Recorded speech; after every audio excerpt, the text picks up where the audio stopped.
Hello, I'm in a 2015 Toyota Highlander, and today I'm going to show you how to reset your maintenance oil life. So right here, maintenance required soon. That's just showing that you're due for an oil change based on the clock within it. But here we'll reset it because we just got an oil change. So we'll turn this back off. Whether you have a key or a button, we're going to push it twice to put it in the on position, or here just to the on. And then here we're going to toggle to make sure we're on trip A. Which again, we're all on trip A. So we'll turn the vehicle back off. And here in a moment, we'll put it back in the on position, whether it's the button or here. And at the exact same time, also hold this. So I'll see if I can do this and hold the camera.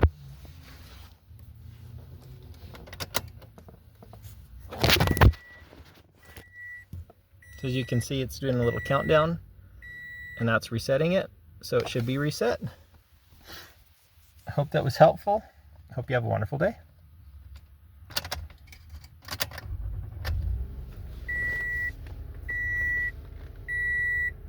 Yep, all looking good.